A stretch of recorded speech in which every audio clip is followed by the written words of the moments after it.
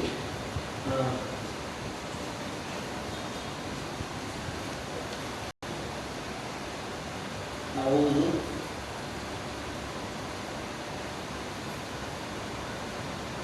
بکلمات اللہ التامات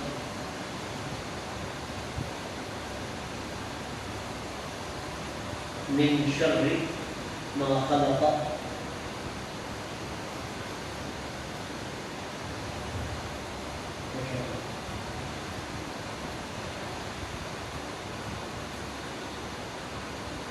بالکل آپ کے سامنے ہے، میں پناہ میں آتا ہوں اللہ رب العالمین کے کلمات کی پناہ میں آتا ہوں. التامات، وہ کلمات جو تامات ہیں، انہیں مکمل ہے. من شر ما خلق، ہر اس چیز کی شر سے جو کچھ اللہ نے پیدا کیا. تو اس کی بڑی فضیلت ہے صحیح مسلم کے اندر، تاکہ اگر پوری کو لاؤں اور پھر فلق کا ٹائم نہ ہو ہمارے پاس پڑھنے کا تو ہم شارٹلی اس کو کم از کم چلتے پھرتے پڑھ سکتے ہیں نا. کبھی کبھی ٹائم کم ہوتا ہے ہمارے پاس، کوئی سورۃ الفلق سورۃ الناس نہیں پڑھ سکتے ہم، ٹائم کم ہے. آپ کو سونے لگے، نیند اتنی آ رہی ہے کہ سورۃ الفلق ناس پڑھ کر سونا مشکل ہے، بہت غلبہ نیند کا ہے. کم از کم یہ کلمات ہمیں پڑھنے چاہیے، صبح بھی رات بھی. بڑا اس کی بڑی فضیلت ہے انشاءاللہ.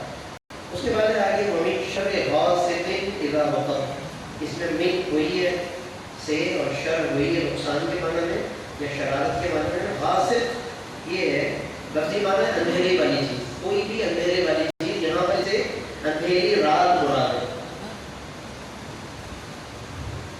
غاسق کہتے ہیں اندھیری رات کو.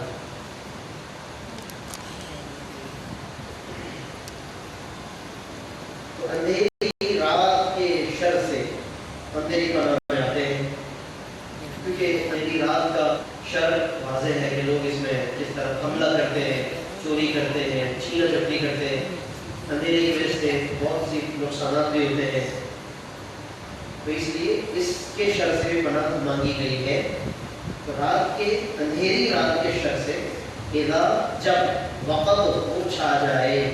وقب چھا جانے کو کہتے ہیں، یعنی جب رات اچھی طرح اپنی دامن میں لے لے، آغوش میں لے لے، ہر چیز کو ڈھانپ لے. ہاں، اس کا مطلب چھا جانا اور ڈھانپ لینا.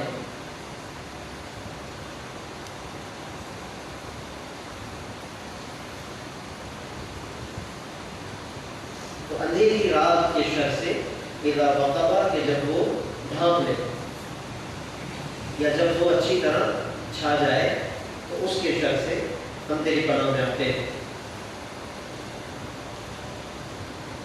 پھر اس کے بعد ہے ایک اور چیز سے پناہ مانگی گئی ہے، وَمِن شَرِّ النَّفَّاثَاتِ فِي الْعُقَدِ. وَمِن شَرِّ تو وہی ہے، ریپیٹ ہوا جو اوپر گزرا. نفاثات یہ پھونکنے والیاں، جو جادو منتر کرنے والیاں ہوتی ہیں، پھر وہ پھونکتی ہیں. کچھ منتر پڑھ کے، جادو پڑھ کے پھر وہ پھونک مارتی ہیں.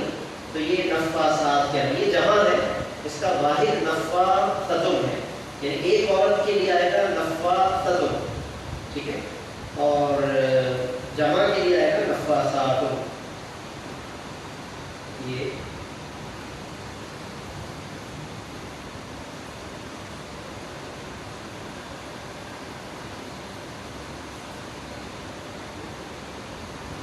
نفاثتم پھونکنے والی،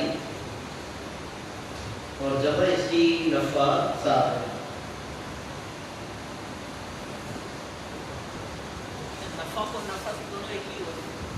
ہاں، تھوڑا تھوڑا فرق بتایا گیا ہے نفخ اور نفس میں. خالی اگر جیسے پھونکے تو نفخ کیونکہ وہ سانس لینے کو بھی کہتے ہیں اور سانس نکالنے کو بھی. اور نفس میں کہا جاتا ہے کہ جس میں کچھ پھونک کے ذرات بھی اس میں وہ ڈالتے تھے، تو اس وجہ سے کچھ لفظی فرق ہے اس کے اندر، ویسے قریب قریب بھی ہے. تو پھونکنے گاڑیاں. اس زمانے میں یہ کام عورتوں میں زیادہ تھا, اب بھی عورتوں میں زیادہ ہے لیکن کرنے والے مرد بھی ہیں. اللہ نے یہ ذکر عورتوں کا اس لیے کیا کہ وہ زمانے میں عورتوں کا کام زیادہ تھا, یہ اس لیے. ورنہ یہ مطلب اس کا نہیں ہے کہ اس لیے کہ عورتوں کے شر سے پناہ مانگی ہے تو جو مرد اگر جادو کرتے ہوں تو ان کا کیا بنے گا. نہیں, اس میں سب آ گئے.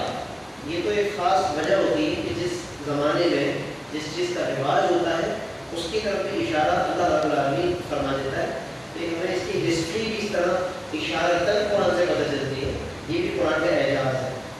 پھر عقد فی تو میں کے لیے آتا ہے اندر, اور عقد گٹھان اور گرا کو کہتے ہیں. عقدۃ کی جمع, یہ عقد جمع ہے, اس کا واحد ہے عقدہ.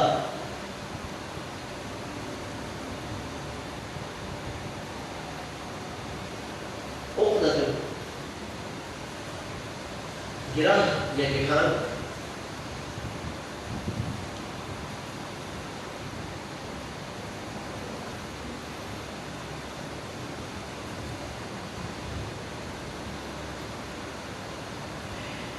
یہ ہمارے گردن میں جو یہ نوکیلی ہڈی نکلی ہوتی ہے اس کو بھی عقدہ کہتے ہیں, گٹھان کی طرح ہے. اور ہمارے فقہ میں ایک بحث ہے آج کل, وہ چونکہ قربانی کے دن چل رہے ہیں تو اس میں ذبح فوق العقدہ اگر کر دیا, اس ہڈی سے اوپر رگیں کاٹی اور تو آیا جائز ہوگا کہ نہیں ہوگا. لیکن خلاصہ بحث کا یہ ہے کہ جائز ہو جائے گا بشرطے کہ رگیں صحیح سے کٹ جائے. احتیاط لیکن بتائی گئی ہے اس معاملے کے اندر, احتیاط کرنی چاہیے. جی جی ہاں, مختلف الفاظ ہیں. عربی میں اس کو عقدہ کہتے ہیں. ہاں, اوپر سے کاٹے یا نیچے سے کاٹے آسانی جہاں ہونے کے رگیں صحیح سے کاٹے, اصل مسئلہ ہی ہے. بالکل. نفاسات پھونکنے والی ہو گئی. پھر عقد گرہوں میں, ٹھیک ہے, یعنی وہ پڑھتی تھی نا کسی دھاگے پر تو پھر وہ پڑھ کر گٹھان لگاتی تھی. یہ بندش, جو بندش کا تصور آیا ہے وہ یہی کہ گویا کہ کچھ پڑھا اور بندش لگا دی کاروبار پر, پھر ایک گٹھان اس کے کسی صحت پر, ایک گٹھان اس کے کسی اور معاملے پر, تو یہ گٹھانیں لگتی چلی گئی. تو اس طرح سے وہ عقد یعنی کہ گرہیں لگ گئی ساری ساری. پھر ظاہر ہے کہ وہ گرہوں کو لگا کر کہیں ایسی جگہ چھپا دیتے تھے کہ کوئی وہاں تک پہنچ نہ پائے. مردوں کے اندر اس کی عملیات کرتے تھے, قبروں کے اندر, مردوں میں, اور بہت سے مطلب کام آج تک بھی ظاہر ہے کہ, اور اس کی بڑی بڑی لیٹسٹ صورتیں آ چکی ہیں. اللہ فرمائیں اور ایسے تمام کاموں سے اللہ سب کو محفوظ رکھے. تو اس لیے یہ پناہ مانگنے کا طریقہ بتا دیا کہ یہ چیزیں عام ہیں معاشرے کے اندر, اس سے ہمیں پناہ اللہ سے صبح و شام مانگنی چاہیے. ومن شر النفاثات, پھونکنے والیوں کے شر سے جو کہ پھونکتی ہیں گرہوں میں, گٹھانوں میں. اور اصل والی بھروسہ اللہ رب العالمین پر کرنا چاہیے. صورتوں کا مقصد بھی یہی ہے, بندوں کو بتایا گیا کہ بے شک یہ لوگ جو چاہیں یہ کرتے رہیں. حضرت ابن عباس سے حضور نے موقع پر فرمایا تھا کہ ساری دنیا اگر جمع ہو جائے تمہیں نقصان پہنچا دے گا, لیکن تمہیں نقصان نہیں پہنچا سکتی اگر اللہ نہ چاہے. اور سارے لوگ اگر تمہیں جمع ہو جائے فائدہ پہنچا دے گا, فرمایا فائدہ نہیں پہنچا سکتے اگر اللہ تمہیں فائدہ پہنچانا چاہتا ہے. یہ ہمارا ایمان ہے کہ جادو وغیرہ بھی اللہ نے آزمائش رکھی اس امت کے لیے. نظر لگتی ہے, کیوں لگ جاتی ہے؟ اچانک بچے میں نظر لگ گئی, اچانک بیٹھے بٹھائے ہم گھر سے تھوڑا سا اچھے کپڑے پہن کے نکلے, نظر لگ گئی. بچے کو تھوڑا بنا سنبھال کے نکلے, نظر لگ گئی. ہم نے گاڑی خریدی, نظر لگ گئی. گھر بنایا, نظر لگ گئی. اب تو آخر ہمارے ساتھ ایسا کیوں ہوتا ہے؟ یہ اللہ نے آزمائش رکھی ہے. اللہ جب نعمتیں دیتا ہے تو پھر اللہ پاک اس طرح آزماتا بھی ہے تاکہ بندہ رجوع کرے اللہ کی طرف. جیسے ہی نظر لگتی ہے فوراً بندہ اللہ کو یاد کرے. اور حسد کا بندہ شکار ہوتا ہے, جادو کا شکار ہوتا ہے, نظر کا شکار ہوتا ہے. یہ سب آزمائش ہے, اس پر کبھی مایوس نہیں ہونا چاہیے. جو اس کا جائز علاج ہے یا جو اس کے وظائف ہے, آدمی اللہ کے ساتھ کمیٹڈ رہے اور جو کوشش ہے وہ کرتا رہے. اس کے بعد فرمایا وَمِن شَرِّ حَاسِدٍ إِذَا حَسَدَ. یوں سمجھ لیں پچھلی جتنی بھی باتیں ہیں اس کا خلاصہ ہے کہ حسد ہی ہوتا ہے جو ابھارتا ہے ان تمام باتوں کا لوگوں کو کہ وہ برے بن جاتے ہیں حسد کی وجہ سے. عموماً وَمِن شَرِّ حَاسِدٍ, اور حاسد کے شر سے ہم تیری پناہ میں آتے ہیں. حاسد جلنے والا, حسد کرنے والا. اذا حسد, جب وہ حسد کرے.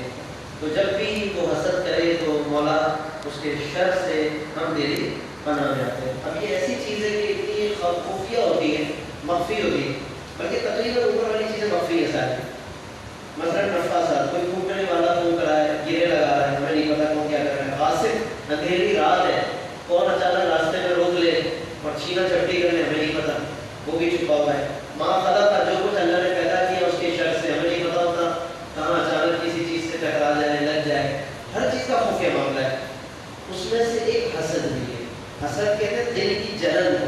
ہمارے سامنے بظاہر بہت اچھے طریقے سے ہم سے ملاقات کر رہا ہے، ہر بات میں ہمارے ساتھ ہے بظاہر، لیکن اندر ہی اندر وہ جل رہا ہے. تو یہ حسد. ایسے میں صرف ہم اسی ذات کی پناہ میں آ سکتے ہیں جو اس کے اس اندر کی کیفیت کو دیکھ رہا ہے. ہم تو نہیں دیکھ رہے، تو ہم نے اللہ رب العالمین کی پناہ لے لی کہ مولا ہم تو نہیں دیکھ رہے، تو دیکھ رہا ہے، ہم میری پناہ کرتے ہیں. یہ بہت بہترین اس کی تعلیم ہے. پر اس کے بعد پھر ہم آگے آتے ہیں، سورۃ الناس ہے. تو یہ دوسری سورت جو آخری ہے قرآن مجید کی، قل، اس کا آغاز بھی اسی طرح کے محبوب آپ یوں کہیے کہ اعوذ، میں پناہ میں آتا ہوں، برب الناس، لوگوں کے رب کی پناہ میں آتا ہوں. جی بتا دوں چاہیے اس کو کمپلیٹ کرنا ہے. اچھا یہ آخر میں کرنا ہے، اسے پوری دیر پہ کرنا. تو قل، اے محبوب آپ کہیے، فرمائیے، اعوذ، کہ میں پناہ میں آتا ہوں. اس سے وہی لفظ ہے، برب الناس، لوگوں کے رب کی پناہ میں آتا ہوں. رب وہی لفظ ہے جو پہلے گزرا، ناس. ناس کہتے ہیں لوگ، جیسے عربی میں یا قرآن میں بھی آتا ہے ایھا الناس، اے لوگوں. جب کبھی خطاب کرتے ایھا المسلمون، ایھا الناس، ٹھیک ہے، ایھا الطلبۃ الکرام وغیرہ وغیرہ. اے لوگوں، دوبارہ کو اے لوگوں، ایھا جب لگائیں گے تو اے لوگ، یہاں پر ایسا نہیں ہے. ایھا جو ہے نا یہ السلام علیکہ ایھا النبی، اے نبی آپ پر سلام. دیکھیں نماز میں پکار رہے ہیں، تو جب نماز کے اندر پکارنا صحیح ہے، تو نماز کے باہر پکارنے کا کوئی مسئلہ ہی نہیں. تو نماز کے اندر بیٹھ کے پکار رہے ہیں، اے نبی. پر قل اعوذ، اے محبوب آپ فرمائیے میں پناہ میں آتا ہوں، برب الناس، لوگوں کے رب کی پناہ میں آتا ہوں. ٹھیک ہے، ملک الناس، جو کہ لوگوں کا بادشاہ ہے، یعنی رب الناس بھی ہے، رب بھی ہے، ملک بادشاہ بھی ہے. یہ ذکر کر کے اس طرح توجہ دلائی ہے کہ لوگوں کا کیونکہ دھیان انہی چیزوں کی طرف جاتا ہے کہ ہم کسی بادشاہ کی پناہ میں جائیں. ٹھیک ہے، ہم اپنے کسی پرورش کرنے والے کا دروازہ کھٹکھٹائیں. تو اللہ نے بتا دیا کہ وہ سب سے بہترین پرورش فرمانے والا خود ہے، بادشاہوں کا بادشاہ ہے. تو لہذا کسی اور بادشاہ کا تصور پہلے مرحلے میں نہ لائیے. سب سے پہلا تصور ہمیں اللہ کا آنا چاہیے. عام طور پر ہوتا ہے کہ جب کسی مصیبت میں پھنس جاتے ہیں تو سب سے پہلے ہم اپنے فون میں لسٹ میں فون تلاش کرتے ہیں کہ کس کو ٹیلی فون کروں اس وقت. یعنی ہمارا ذہن کام نہیں کر رہا ہوتا کہ ہم پہلے مرحلے پر دعا کر لیں. ہم پہلے اس مصیبت کے معاملے کا اللہ کے حوالے کر دیں، پھر کسی کو فرینڈ لسٹ کے اندر تلاش کریں. ہمارا پہلا ذہن جاتا ہے کہ سب سے پہلے کس کو کال کروں اس وقت، کس کو ڈائل کروں نمبر. یہ یعنی ہماری ایک مینٹلٹی بن گئی ہے اور ایک ایسا رواج ہے ہمارا. تو یہ بھی ہمیں سوچنا چاہیے کہ فوراً جب تکلیف اور مشکل آتی ہے تو ہمارا ذہن سب سے پہلے اللہ کی طرف ہے. ان صورتوں کی ایک تربیت یہ بھی ہے، ٹھیک ہے، کہ ہم پناہ میں آتے ہیں. میں پناہ میں آتا ہوں اللہ، یعنی لوگوں کے رب کی پناہ میں آتا ہوں جو تمام لوگوں کا رب ہے. ملک الناس، ملک بادشاہ. اچھا لام کا زبر اگر کر دیں گے کیا پڑھیں گے؟ اگر ملک پہ لام کو میں زبر لگا دوں کیا پڑھیں گے؟ ملک. ملک فرشتے کو کہتے ہیں. عربی میں یعنی باریکی اتنی ہے. آج لوگ کہتے ہیں نا یہ تو مسئلہ نہیں ہے، تو عربی 2 مہینے 6 مہینے میں سمجھ لیتے ہیں، پھر پورا قرآن کا بھی بعض لوگ ترجمہ کرنے لگ جاتے ہیں. سوشل میڈیا پر ایسے اسکالر آتے ہیں کہ وہ 6 مہینے 2 مہینے میں پھر پورا قرآن کا دعویٰ کرنے بیٹھ جاتے ہیں. عربی کی باریکی کا اندازہ لگا لیں. زبر زیر سے معنی کیسا چینج ہو رہا ہے. ملک بادشاہ، ملک فرشتہ. ٹھیک ہے، یعنی تھوڑے سے فرق کے ساتھ معنی بدل. یہی جو قل آپ پڑھ رہے ہیں نا، قل، اگر اس کو آپ باریک کاف سے پڑھیں، کامران والے کاف سے پڑھیں گا، قل معنی معلوم، کھائیے، کھانا کھائیے. اب بتائیے اندازہ کریں آپ جب قاف سے آپ پڑھ رہے ہیں جو صحیح طریقہ قل، تو یہ مطلب ہے اے محبوب آپ فرمائیے. اور آپ باریک کاف سے، کامران والے کاف سے پڑھ رہے ہیں قل، تو مطلب ہے کہ آپ وقت کھانا کھاؤ. اب کہاں اللہ یہ فرما رہا ہے محبوب آپ یہ فرمائیے, ادھر ہم اگر غلط پڑھ رہے ہیں نمازوں میں تو مطلب ہے کہ تم کھانا کھاؤ. کوئی میچنگ ہی نہیں ہے. تو ہماری جو نماز ہو رہی ہے نہیں ہو رہی, یہ سب بھی ہمیں سمجھنا چاہیے, غور کرنا چاہیے. اپنے بچوں کو, خواتین کو یہ سب کی ضرورت ہے کہ نمازیں صحیح ہو. نماز صحیح ہوگی کب, جب تلاوت صحیح ہوگی. ٹھیک ہے, فہم تو بہت آگے کی بات ہے, کم از کم ادائیگی پہلے بنانے میں درست ہو. تو میں اس لیے عرض کر رہا تھا کہ باریکی اتنی زیادہ ہے. عربی دانی کا دعویٰ آسان نہیں کہ کوئی یہ دعویٰ کرتے پھر قرآن کی عربی کا دعویٰ کرنا. یہ حضرت عمر فاروق نے فرمایا کہ میں نے 12 سال میں سورہ بقرہ کو سمجھا ہے. 12 سال.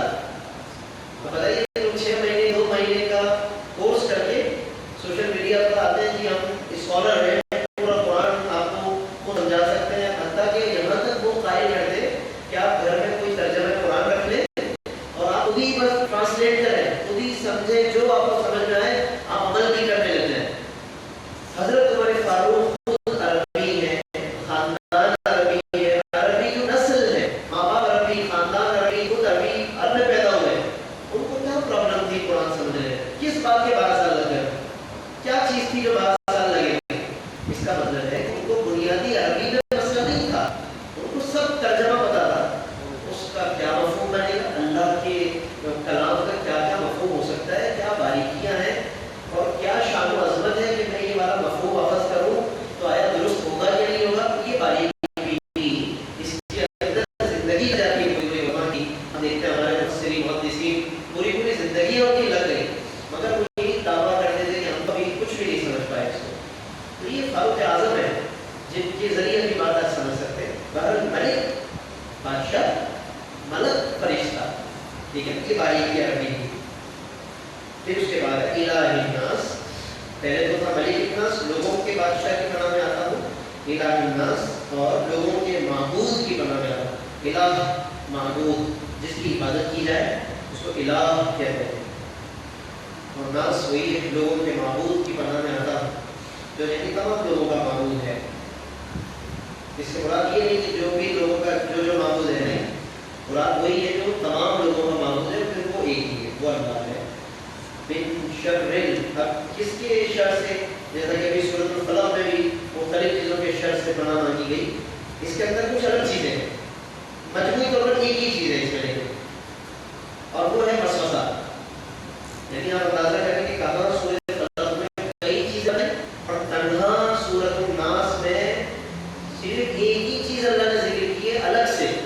جیسا مطلب ہے کہ یہ ایک ہی چیز اتنا تنگ کرتی ہے انسان کو کہ جتنا یہ ساری چیزیں مل کے شاید اتنا پریشان نہ کرتی ہوں, اس لیے یہ ایک چیز انسان کو نفسیاتی بنا دیتی ہے. لیکن ایک طرف حسد ہے, جادو ہے, وہ بندشیں ہیں, نٹھانے ہیں, اور اندھیری رات ہے, یہ سب ایک طرف ہو.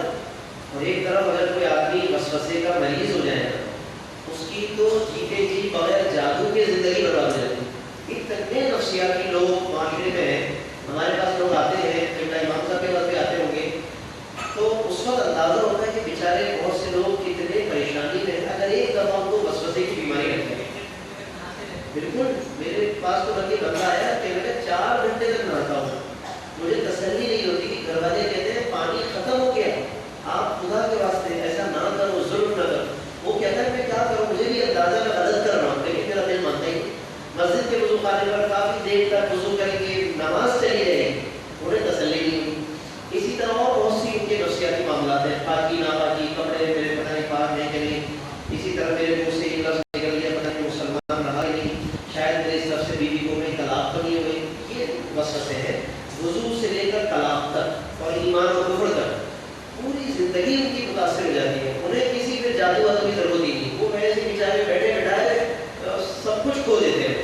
تو اس لیے اللہ نے تلے تنہا اس کو یعنی ایک الگ ٹاپک بنا کر سورۃ الناس کے اندر اس کو ذکر کیا تاکہ ہم اس کا بھی شکار نہ ہو جائیں, اور اچھے بھلے لوگ شکار ہو جاتے ہیں تو اللہ کی پناہ ہی بچا سکتی ہے. اس لیے دیکھیے آگے بڑھا من شر الوسواس الخناس, اس کے شر سے میں یہ سب پناہ میں آتا ہوں اللہ کی پناہ میں, اور اللہ جو بادشاہ ہے اس کی پناہ میں. اس کے شر سے الوسواس, وسواس یہ سمجھیں کہ وسوسے ڈالنے والا, یعنی شیطان کے ناموں میں سے یا شیطان کے القابات میں سے ایک لقب ہے پیدا کرنے والا اور دل کے اندر وسوسہ ڈالنے والا. وسوسہ کہتے ہیں بہت ہی خفیہ اور ہلکی ایسی آواز کی جس کا بولنے والا ہمیں پتہ نہ چل رہا ہو. عربی میں اس کو وسوسہ کہتے ہیں. الصوت الخفی وسوسہ کہتے ہیں. الصوت الخفی کیا انگریزی میں اس کی میننگ کریں گے؟ الصوت الخفی مطلب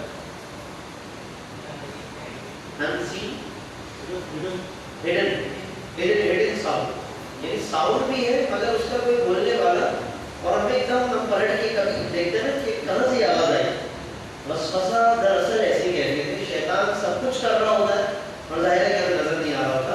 اس کی اس عمل کو وسوسہ کہتے ہیں اور خود اس کو وسواس کہتے ہیں. جو یہ لفظ ہے وہ خود وسواس ہے شیطان اور اس کا وہ عمل وسوسہ ہے. یہ فرق یاد رکھیے گا، ٹھیک ہے. اچھا، اس کے شر سے ہم تیری پناہ میں آتے ہیں. لیکن اس کی اس کیفیت کے ساتھ ساتھ اللہ نے ایک لفظ اور ذکر کیا، الخناس. ویسے کہ اردو میں ڈانٹ ڈپٹ کے لیے لوگ استعمال کرنے لگتے ہیں اس لفظ کو. خناس کہتے ہیں کسی کو ڈانٹنے کے لیے، یہ بہت خناس ہے. لیکن ویسے اس کا ایک مطلب خاص ہے اور وہ ہے کہ چھپ جانے والا. خناس کہتے ہیں چھپ جانے والا، دب جانے والا. علماء نے اس کی بڑی زبردست ایک تشریح کی ہے کہ جب تک آدمی ذکر اللہ نہیں کرتا، اللہ کی پناہ نہیں لیتا، اللہ والوں میں نہیں بیٹھتا، تو شیطان وسواس بن کر سامنے آتا ہے. وسواس یعنی وسوسے ڈالتا ہے. اور جہاں بندے نے اللہ کا ذکر شروع کیا تو وہ خناس بن جاتا ہے، مطلب چھپ جاتا ہے. پیچھے ہٹنے کی کیفیت کو خناس کہتے ہیں. تو اس کا معنی اگر الگ سے جانیں تو اس کا معنی ہے چھپنے والا، پیچھے ہٹنے والا یا دب جانے والا.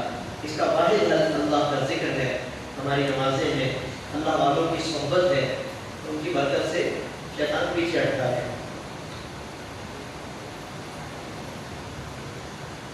تو وسوسہ ڈالنے والے کے شر سے، جو کہ وسوسے ڈال کر الخناس پیچھے ہٹ جاتا ہے، چھپ جاتا ہے. اور ایک مطلب اس طرف بھی ذہن جاتا ہے کہ شاید وسوسے ڈال کر پیچھے ہٹ جاتا ہے.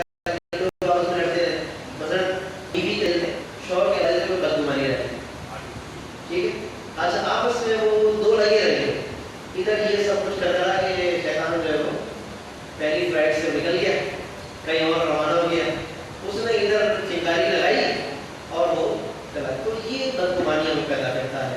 کوئی لفظ کسی کا وہ ہاتھ پہ پکڑا دے گا کہ کوئی لفظ اس نے سخت بولا ہے، آپ کو اس سے بھی زیادہ سخت ریئیکشن دینا ہے. میاں بیوی کے درمیان اس طرح کی چیزیں کروا دیتا ہے، ماں باپ میں اور اولادوں میں دوریاں کرا دیتا ہے. الغرض کے بہت سے معاملات میں یہ اس کی کیفیت ہے. تو اس لیے ہمیں ہر وقت اپنے ایک دوسرے کو مورد الزام رکھ رہے اور آپس میں ہم کوشش کریں کہ اصل پیچھے محرک ہے اس کو سمجھنے کی کوشش کریں.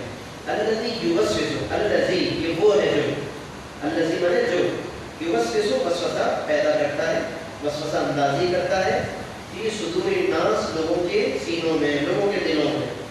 یہ کہ اس کا عمل بتایا کہ وہ ایسا کرتا رہتا ہے. یہ یوسوس جو ہے عربی میں تسلسل کے مفہوم میں یہاں پر آیا ہے کہ وہ اپنا کام کرتا رہتا ہے. تو جب بھائی وہ اپنا کام کرتا رہتا ہے تو ہمیں اپنا کام کرنا چاہیے. ہمارا کام کیا ہے؟ ہم اللہ کی پناہ میں آتے ہیں، اللہ کا ذکر کریں. وہ اپنا کام کرے، ہم اپنا کام کریں. ہوتا یہ ہم بھی اسی کا کام کرنے لگ جاتے ہیں، مطلب اسی کی باتوں میں آ کر ہم بھی اس کے اعلیٰ کار بن جاتے ہیں. یہ غلطیاں بنی ہیں. الذی جو کہ یوسوس وسوسہ ڈالتا ہے فی صدور الناس، لوگوں کے دلوں میں، ٹھیک ہے. من الجنۃ والناس، اور یہ جو شیطان ہے نا، یہ من الجنۃ جنات میں سے بھی ہوتا ہے، والناس اور لوگوں میں سے بھی ہوتا ہے. یعنی وسوسہ ڈالنے کی کیفیت جنات میں سے بھی ہوتی ہے. وہ ایک دوسرے وہ مطلب آ کر کی کارروائی کرتے ہیں اور لوگ بھی ایسا کرتے ہیں، یعنی لوگ بھی اعلی کار بن جاتے ہیں شیطان کے. اور اسی طرح ادھر کی ادھر، ادھر کی ادھر، اور کسی کے دل میں بدگمانی پھیلا کر ایک جملہ شوشہ چھوڑ کے چلے جائیں گے، پیچھے لوگ لڑتے رہ جاتے ہیں. تو ایسا بھی لوگ کرتے ہیں. ہمارا من الجنۃ، جنات یہ جنون کو بھی کہتے ہیں عربی میں، جنات کو بھی کہتے ہیں، جنات کے معنی میں ہے، ٹھیک ہے. والناس اور لوگ، یعنی کہ وہ شیطان جو اوپر جس کا ذکر ہوا وہ جنات میں سے بھی ہے، والناس اور لوگوں میں سے بھی ہے. اس کا مطلب یہ ہوا کہ ٹوٹلی الزام شیطان پہ نہیں ڈال سکتے ہم. بہت دفعہ ہماری اپنی غلطیاں بھی، ٹھیک ہے نا. یعنی یہ بھی اللہ نے اشارہ دے دیا کہ اگر آپ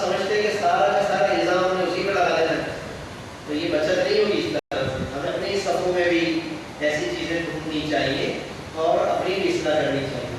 ہم چاہیں کہ سارا گناہ شیطان کا ہی ہوا، الزام سارا شیطان پہ ڈال دو، اچھا میرا برا زیادہ اس کا، یہ بھی حل نہیں ہو سکے گا. اس لیے اللہ نے بتا دیا جنتی ورنہ. ایک اپنی حضرت نے توجہ دے رہے کہ تاکہ تھوڑی سی وہ عربی کا فہم بھی ہوتا رہے کہ 4 نشانیاں ہیں لفظ یعنی حروف آپ کو 4 میں سے بتا دیں کہ جس سے آپ عربی کا لفظ چینج کریں تو معنی بھی چینج ہوتا رہے گا. یعنی ویسے تو علامتیں نشانیاں بہت ہیں لیکن موٹی موٹی چند بنیادی بیسک جو کچھ ایسی نشانیاں ہیں وہ یا تا اور الف اور نون. جی آپ کیجیے، میں نے بنیاد سے اشارہ دے دیا ہے، حضرت اس کو کریں گے انشاءاللہ واضح ہو جائے.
اگر سنگولر ہوگا تو صرف آپ یعوذ کہیں گے، اور جب اس کو آپ نے پلورل کرنا ہوگا تو واؤن آخر میں پڑھیں گے. یقولون، تقولون تم سب کہتے ہو، یقولون وہ سب کہتے ہیں. آخر میں بھی ہمیں پھر خیال رکھنا ہوگا جب پلورل کریں گے. سنگولر میں یقولو یعوذ رک جائیں گے. واؤن پڑھیں گے مسلمون آل مسلمس تو وہ واؤن پڑھنا پڑتا ہے.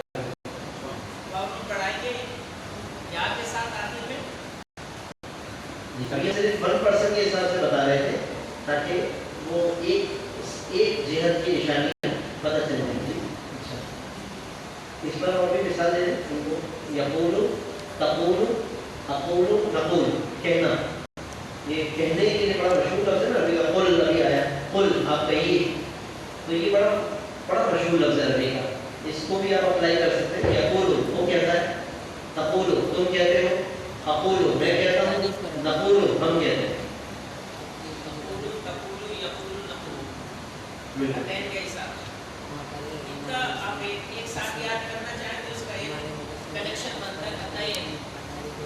الف تا یا نون کو ملا کے اتین کہتے ہیں. یہ چاروں نشانیاں ہیں. اتین جیسے سی پیک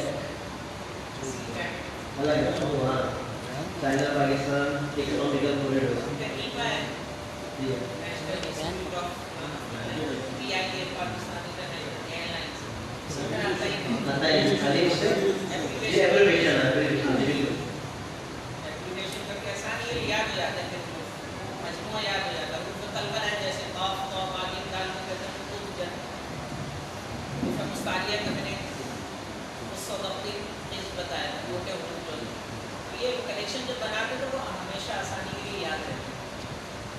ڈیوریشن یاد رہتا ہے، وہ الگ الگ انڈیویجول لیٹرز یاد نہیں رہتے.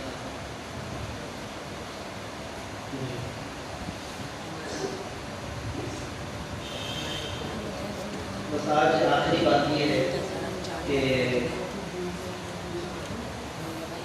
شب جمعہ مبارک ہے، تو جمعے کی فضیلتوں میں سے یہ بھی ہے کہ سورہ کہف کو اکثر ہم پڑھتے ہی ہیں، ماشاء اللہ بہت سے لوگ پڑھتے ہیں، پڑھنی بھی چاہیے.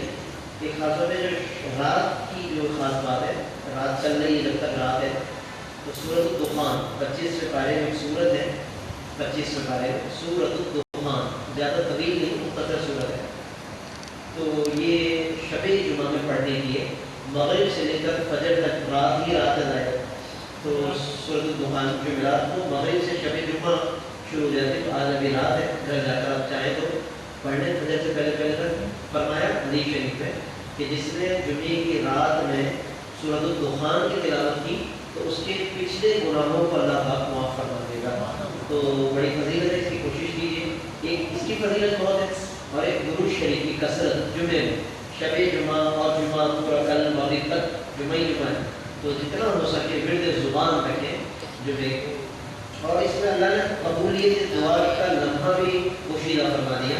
فرمایا کہ قبولیت دعا کا لمحہ تلاش کرو عصر اور مغرب کے درمیان. اب جو کل عصر اور مغرب کے درمیان کا وقت آئے گا تو آپ کہیں بھی ہو، آپ زبان پر کوئی نہ کوئی دعا جاری رکھیں، درود شریف جاری رکھیں، تو تاکہ جمعہ ہمارا بہت ہی اچھے طریقے سے گزر سکے.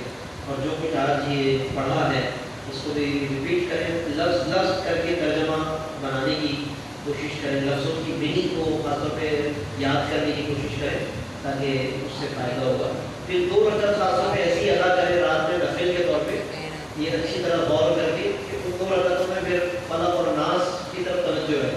تو آپ کو میننگ کے ساتھ ساتھ ترجمے میں سمجھنے میں بھی انشاءاللہ نماز میں آسانی ہوگی. اور اس کو وظیفے کے طور پہ بھی پڑھا ہے فلق اور ناس کو، تاکہ اللہ پاک ہماری گھر والوں کی سب کی حفاظت فرمائے. الحمدللہ رب العالمین، والصلاۃ والسلام علی سیدنا المرسلین. ربنا تقبل منا انک انت السمیع العلیم وتب علینا انک انت التواب الرحیم. مولا کریم یا ارحم الراحمین، جتنے احباب تشریف لاتے ہیں سب کے علم میں و عمل میں برکت عطا فرما. ہمارے علامہ سید ریحان صاحب جتنی یہاں پر محنت فرما ہے اس مسجد